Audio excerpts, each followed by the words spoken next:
Olá, caros alunos, sejam bem-vindos à nossa aula de Introdução à Economia. Nessa aula, nós vamos fazer algumas revisões relacionadas ao material que nós verificamos no primeiro bimestre. Então, a ideia aqui é resgatar um pouco daqueles conceitos que foram vistos ao longo do primeiro bimestre, trazendo alguns complementos, ou seja, aprofundando um pouquinho melhor a nossa compreensão sobre a economia. Então, a economia como disciplina, muitas vezes a gente torce o nariz quando no noticiário televisivo ou mesmo nos sites da internet nós encontramos ali alguns termos um tanto quanto complexos para o marinheiro de primeira viagem, aquela pessoa que não está muito bem identificada com o real significado dos termos econômicos. Então, o objetivo aqui é trazer essa teoria de uma maneira um pouco mais leve, um pouco mais suave, e, de certa maneira, aplicada ao nosso dia a dia. Então, como eu disse para vocês, nós vamos resgatar alguns pontos que foram vistos e estudados no primeiro bimestre e nós vamos, assim como uma espiral, nós vamos trabalhando esses termos com um pouquinho mais de complexidade.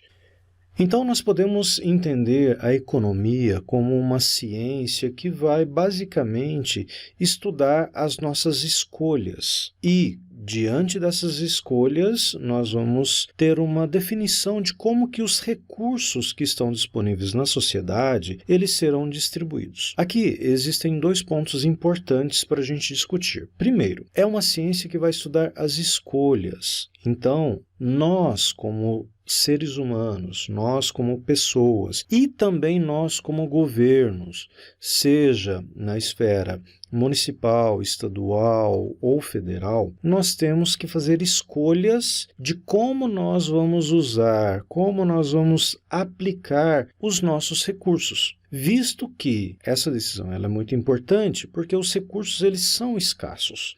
Então vamos partir de um exemplo, nós como pessoas. Nós somos empregados, nós somos trabalhadores, ou até mesmo nós podemos ser empreendedores, empresários. Mas o fato é que nós temos um recurso muito importante, dinheiro. Ao receber uma determinada quantidade em dinheiro pela prestação de um serviço, pelo nosso trabalho, nós vamos ter que optar. O que nós vamos fazer com esse dinheiro, visto que ele é um recurso limitado?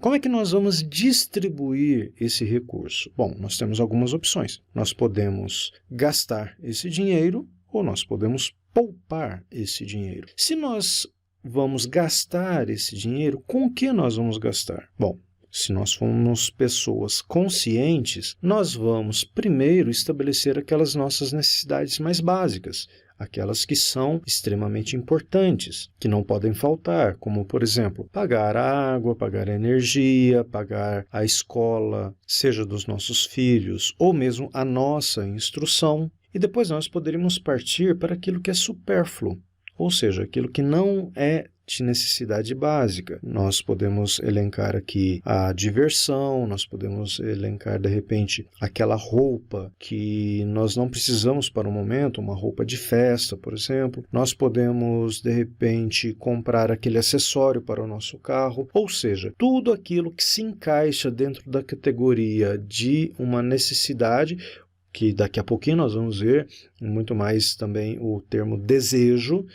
Muitas coisas são desejo, não são necessidades, que não é uma necessidade primária, não é uma necessidade essencial do nosso dia a dia. Então, aqui nós vamos verificar que nós temos sim que fazer escolhas para determinar como nós vamos gastar os nossos recursos. Do ponto de vista governamental é a mesma coisa. O governo ele arrecada impostos. O dinheiro que entra para o governo, né, ele é oriundo de uma série de impostos que são recolhidos dos cidadãos. E aí o governo ele vai ter que optar. Com o que ele vai gastar? Ele pode direcionar parte dessa verba para educação, para saúde, para infraestrutura, no caso de obras, ou ele pode também gastar com supérfluos. Por exemplo, ele pode direcionar parte desse recurso para promover uma festa de carnaval. Aí é que entra o ponto. Como que essas decisões elas são tomadas? E isso a economia nos ajuda a entender ou até mesmo a explicar.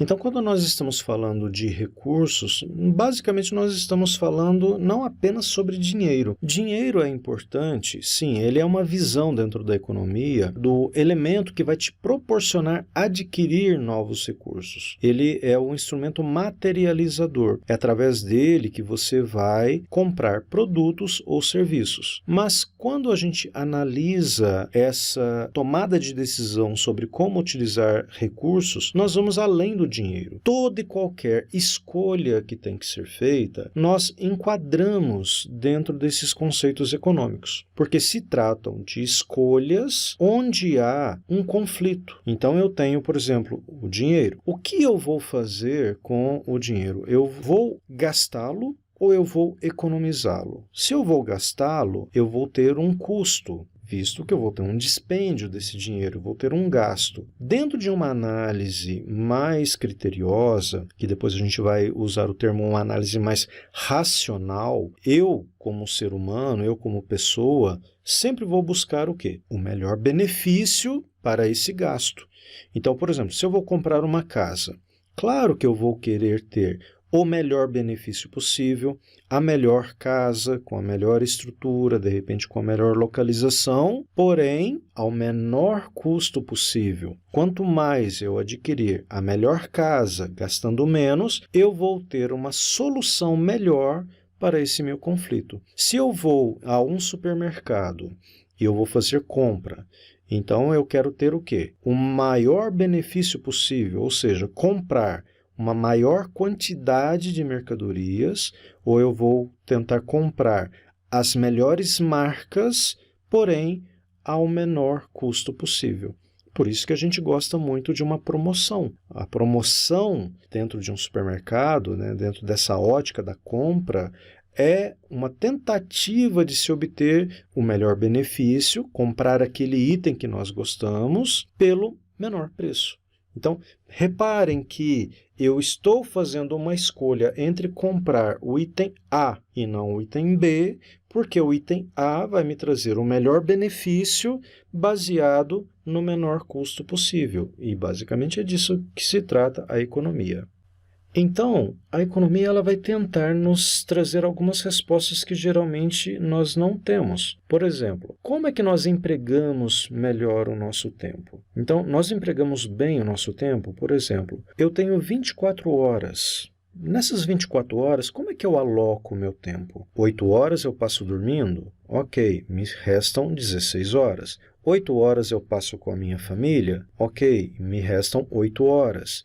Agora, o que eu faço nessas 8 horas? Eu faço um trabalho significativo que me dá uma alta renda? Eu passo o tempo jogando? Eu passo o tempo lendo? Eu passo o tempo estudando? Qual é o benefício que eu extraio da ocupação desse tempo? Na ótica racional, quanto mais trabalhos significativos e mais valorosos eu desempenhar, talvez eu obtenha uma maior renda. Por isso que bons profissionais muito requisitados, e principalmente vocês no campo da advocacia, quanto mais trabalhos, quanto mais causas, com maior valor agregado vocês tiverem, maior vai ser a otimização do valor do seu tempo.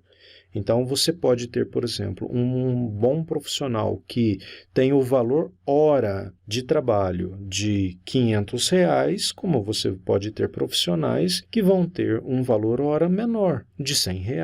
Por quê? Devido à especialização. Quanto mais especialista você for, quanto mais raro, quanto mais único você for na sua profissão, mais bem pago você será. Logo, olha só as escolhas, você poderá trabalhar menos, ganhando mais. É uma escolha que você faz. E muitas vezes você tem que, para isso, sacrificar o seu tempo presente, lendo, estudando, para que lá na frente você tenha uma melhor relação custo-benefício do seu tempo. Por quê? ao ter uma alta especialização, um autoconhecimento adquirido pelo seu estudo, pela sua dedicação, você será um profissional mais valorizado. Sendo um profissional mais valorizado, você será melhor remunerado. Logo, você trabalhará menos e terá um retorno maior do seu tempo de trabalho. Isso nos leva a uma outra decisão. No que escolhemos trabalhar? Então, as escolhas elas podem direcionar no que escolheremos trabalhar. Então, você pode, por exemplo, optar por trabalhar numa área que você tenha mais afinidade. Por exemplo, eu gosto de direito penal.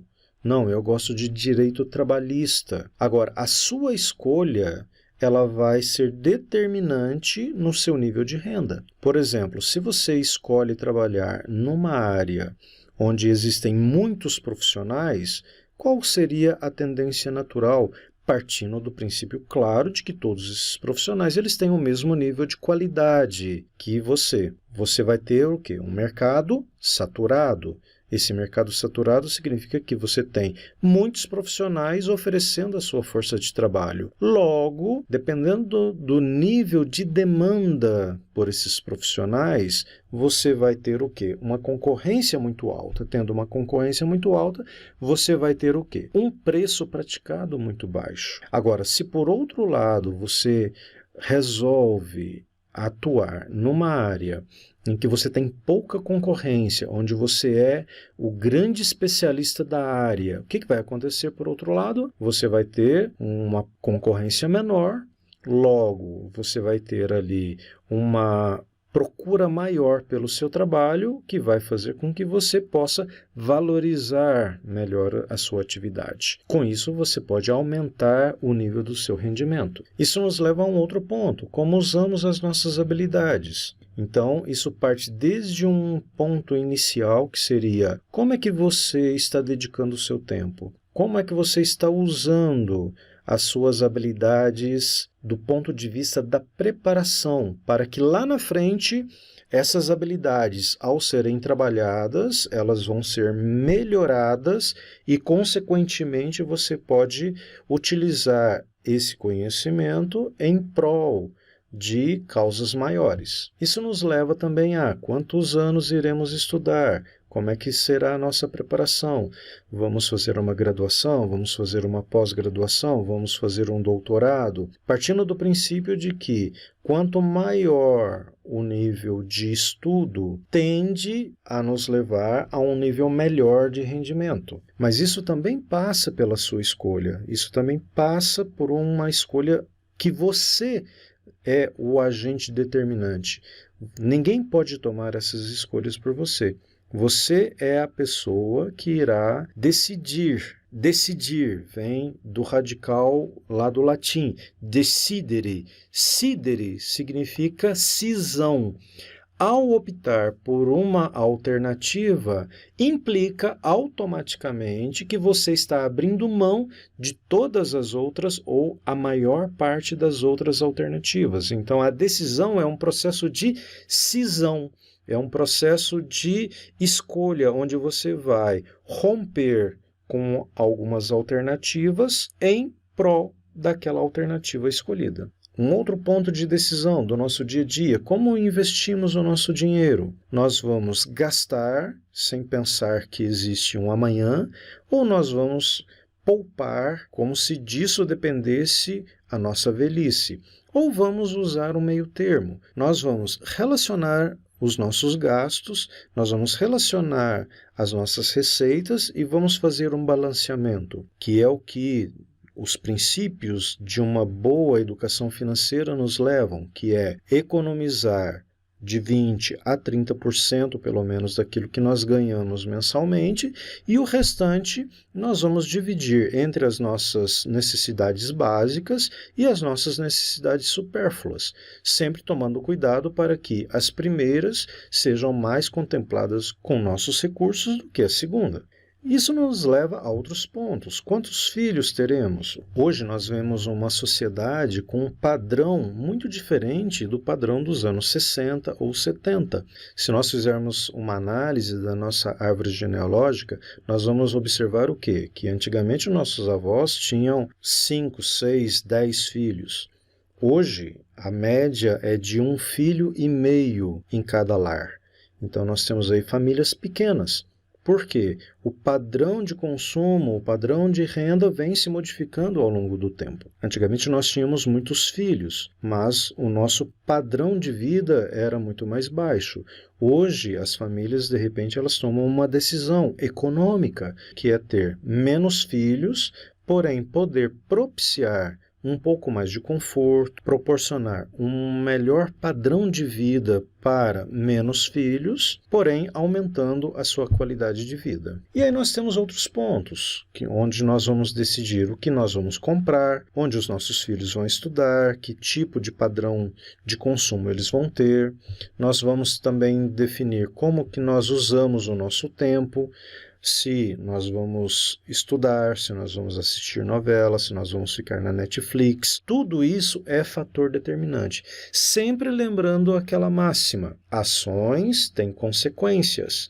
O que nós fazemos, as decisões que nós tomamos, vão definir os recursos que nós vamos gastar e os benefícios que nós vamos obter. Então, nós podemos considerar que a economia é a ciência da escassez. Por quê? Em um mundo de abundância ilimitada, ou seja, suficiente para satisfazer as vontades de todos, as escolhas perderiam a importância. Só que não é esse cenário que nós vivemos. Nós vivemos em um mundo onde nós não temos essa abundância ilimitada, ou seja, não há recursos suficientes para satisfazer as necessidades de todas as pessoas. Se você fizer uma análise, nós não temos água para todo mundo, nós não temos gasolina para todo mundo, nós não temos roupa para todo mundo. Então, entra a economia com os seus conceitos, com a sua lógica racional de como fazer a melhor distribuição desses recursos pela sociedade. Então, nós vamos ver aqui que nós vamos ter uma oferta de bens e serviços para uma demanda de pessoas por esses bens e serviços. E nós vamos ter um fator que vai balancear como é que essas pessoas vão ter acesso a esses recursos.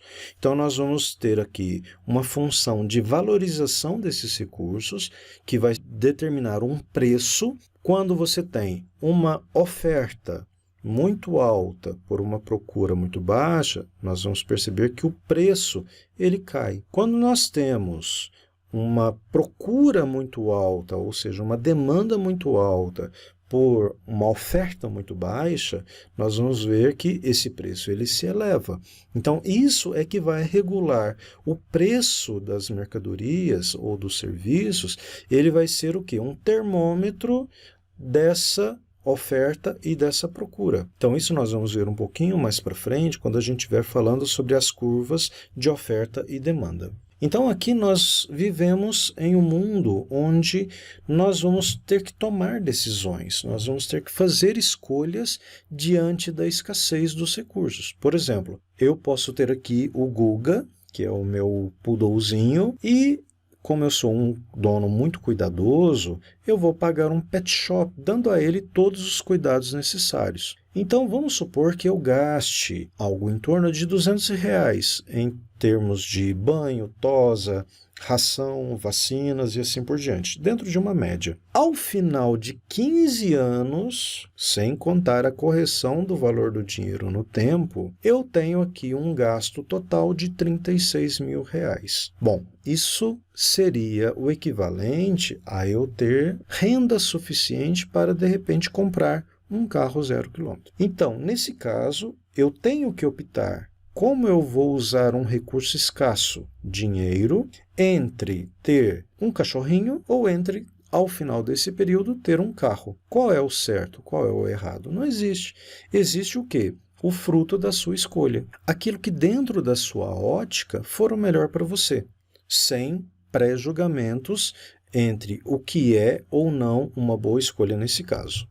Então, isso nos leva a um outro conceito, que é o conceito de trade-off.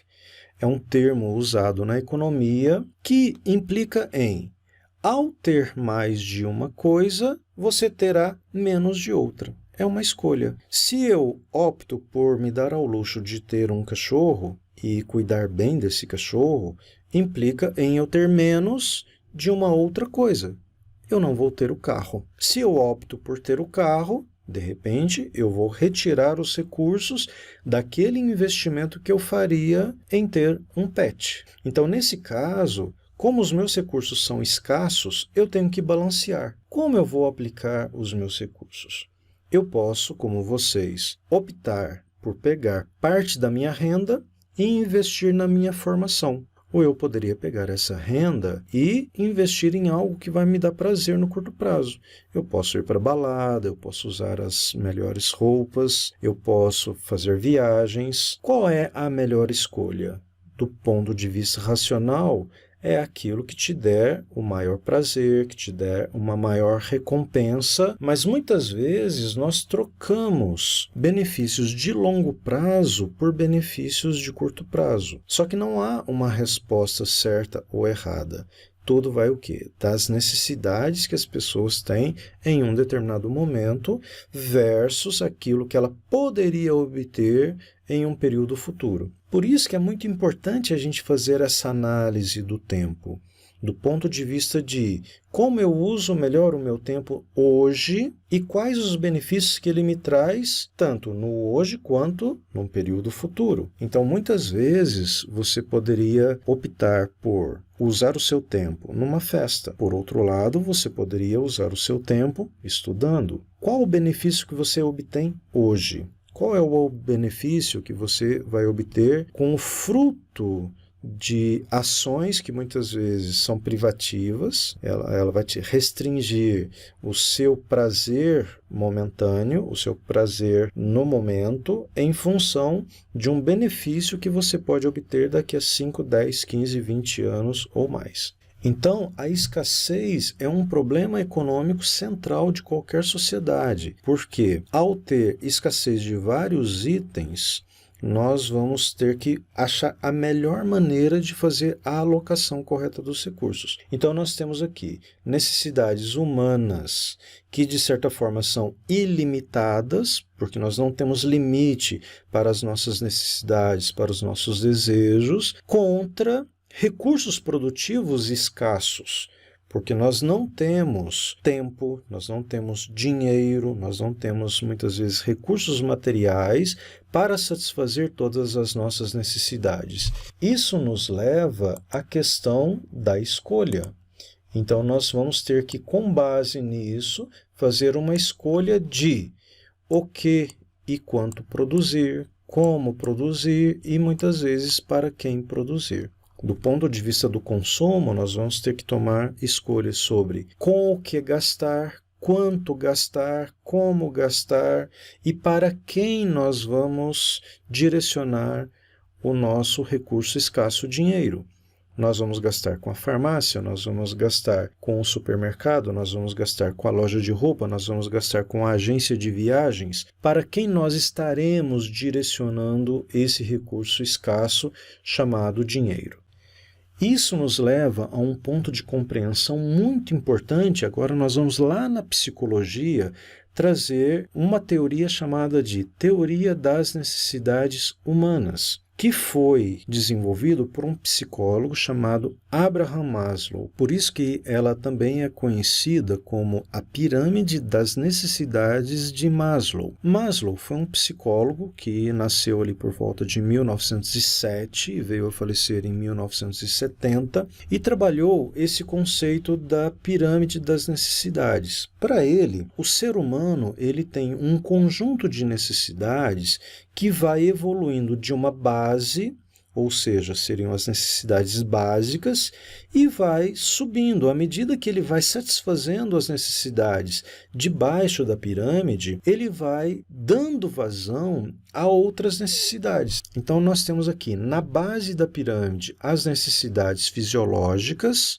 que basicamente é a necessidade por comida, água, abrigo, sono, e que, uma vez que essas necessidades elas são satisfeitas, surgem novas necessidades. Necessidade por segurança da nossa família, do corpo, da nossa propriedade. Então, por exemplo, pegando esses dois pontos. Primeiro, eu quero saber se eu estou me alimentando, eu quero saber se eu tenho água para beber, se eu tenho uma casa, se eu consigo dormir direito. Uma vez que eu tenho essas necessidades satisfeitas, eu vou partir para um segundo nível, que é me preocupar com a segurança da minha casa. Eu vou me preocupar com a segurança do meu corpo, com a segurança da minha família. Quando eu tenho isso satisfeito, eu venho para uma outra esfera. Eu vou me preocupar com as minhas necessidades sociais. Então, eu quero saber se eu estou participando de um grupo de amigos, se a minha família está engajada, de repente, no meio social, se eu participo de uma comunidade. Geralmente, as minhas necessidades, as minhas carências sociais de participar de uma coletividade, eu só me preocupo com elas a partir do momento que eu tenho um nível de segurança satisfeito, que por sua vez eu só vou me preocupar quando eu tiver as minhas necessidades fisiológicas ou básicas de comida, água, abrigo e sono satisfeitas. Quando eu satisfaço as minhas necessidades sociais, ou seja, eu participo de um grupo, o que eu quero garantir? Eu quero garantir que eu sou reconhecido nesse grupo. Eu costumo brincar. Não basta fazer parte da multidão. Geralmente eu tenho aquela necessidade de estima, de ser reconhecido, de ser, de alguma forma, ter algum destaque dentro desse grupo. Por isso que eu sempre falo, todo grupo tem o mais inteligente, tem o mais bonitinho, tem o mais engraçadinho. Por quê? Porque faz parte dessa nossa necessidade por estima. Eu quero ser diferenciado dentro do grupo que eu participo.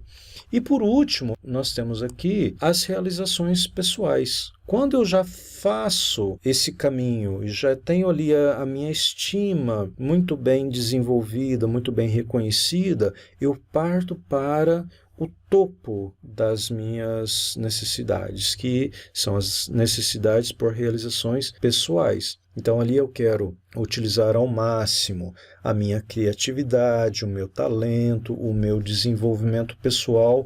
Aqui, geralmente, a gente tem aquela necessidade por nos realizar como pessoas, nós temos aqui a necessidade de nos realizar como seres humanos. Bom, e o que isso tem a ver com a economia? Muito mais do que a gente imagina. As empresas, os empresários, eles trabalham em cima dessas necessidades. Como é que eu satisfaço as minhas necessidades? Com produtos ou serviços. Então, olha só, se você tem uma necessidade fisiológica de comida, quem vai te suprir essa necessidade? Os fabricantes de alimentos. Se você tem a necessidade por água, quem vai suprir essa necessidade? Os fornecedores de água. Se você tem necessidade de abrigo, quem vai te fornecer isso? As construtoras que vão te vender as casas. E no sono? Alguém pode, de repente, me fornecer alguma coisa relacionada com o meu sono? Sim, fabricantes de colchão. Os fabricantes de colchões, eles têm ali um apelo muito grande. Compre aquele colchão, pois o seu sono é muito importante. Nós temos aqui o modelo de colchão XYZ com a tecnologia de ponta que vai permitir, através de componentes eletromagnéticos, que você tenha o melhor sono possível. O que é isso? Isso é um apelo de marketing para que você compre o colchão. Ou seja, você está sendo induzido a trocar o seu recurso, dinheiro, por um bem chamado colchão, que vai atender a uma necessidade humana, fisiológica, básica, de ter o melhor sono possível. Isso vai caminhando ao longo da pirâmide. Por exemplo, se você tem uma necessidade de segurança de propriedade, qual é uma das áreas que mais crescem hoje em dia? Segurança doméstica, venda de câmeras, venda de cercas elétricas, venda de equipamentos de monitoramento. Por quê? Porque as pessoas, uma vez que elas têm as necessidades fisiológicas básicas muito bem supridas, vai ter aquela necessidade, poxa, agora eu vou investir na segurança da minha família, na segurança da minha casa. E quem é que vai suprir isso? As empresas fabricantes de câmeras, circuitos internos de TV, cercas elétricas e assim por diante. A mesma coisa do ponto de vista social. Se você quer estar numa comunidade, vamos pegar um caso que todo mundo usa, Facebook. O Facebook, o que ele faz? Ele supre essa sua necessidade social. Quando você cria uma conta no Facebook, você está se expondo, você está participando de grupos, você está se ligando a amigos, mesmo que virtuais. Então, há essa necessidade de você se expor, de você fazer parte, compartilhar o seu dia a dia, ou querer saber o que os outros estão fazendo. Então, aqui nós temos, mais uma vez, essa necessidade social sendo suprida. Na necessidade da estima, vamos pegar um outro aplicativo, Instagram. Quando você está ali recebendo os seus likes, né? O pessoal está apertando ali no coraçãozinho, o que você está nesse momento? Que tipo de necessidade está sendo satisfeita?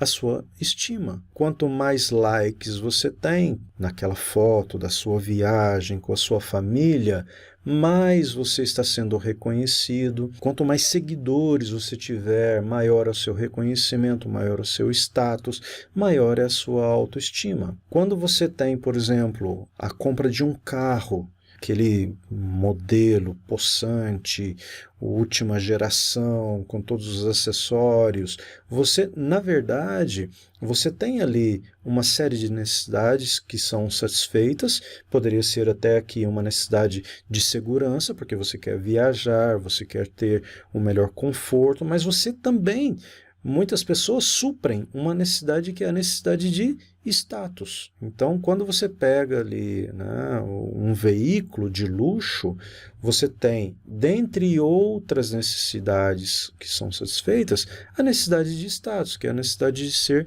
reconhecido, a necessidade de se sobressair perante um grupo. E por último, nós temos as realizações pessoais. Então, quando a gente tem ali uma faculdade oferecendo, por exemplo, um curso de graduação, quantos depoimentos a gente não vê no dia a dia, onde pessoas dizem assim, fui o primeiro da minha família a obter um diploma de graduação. Isso é o quê? Uma realização pessoal. É algo que, de repente, dinheiro nenhum no mundo vai pagar. Por quê? Porque se trata de uma coisa muito pessoal, uma coisa muito íntima, que é satisfeita por uma organização que vai oferecer esse tipo de trabalho. Então, reparem uma coisa, a economia ela gira praticamente em cima de uma série de necessidades. Alguns consideram essas necessidades ilimitadas, porque se depender de nós, seres humanos, nós queremos tudo. Porém, os recursos que nós temos para obter ou para satisfazer essas necessidades, eles são limitados. Nós não temos todo o tempo do mundo. Eu gostaria de ter 10 mestrados diferentes, mas eu não tenho tempo para fazer todos os 10 mestrados ao mesmo tempo. Eu queria viajar todos os países do mundo, mas eu não tenho dinheiro para viajar todos os países do mundo. Então, reparem, eu tenho uma escassez, eu tenho uma falta de tempo, eu tenho uma falta principalmente de dinheiro, que eu não consigo obter tudo o que eu preciso. Então, eu tenho que achar uma maneira de alocar tempo e dinheiro em algo que vai me trazer a melhor relação custo-benefício possível dentro das minhas escolhas. Então, nós paramos nessa primeira parte, onde nós fizemos aí uma revisão, né, desses conceitos básicos da economia, lembrando do importante. Vamos lá no primeiro slide da nossa série. Então, a economia ela é a ciência que vai estudar como pessoas e governos fazem escolhas e como que recursos escassos serão distribuídos dentro da sociedade. Então, nós ficamos por aqui e nós vamos continuar esse tema tão instigante na nossa próxima aula. Um abraço a todos.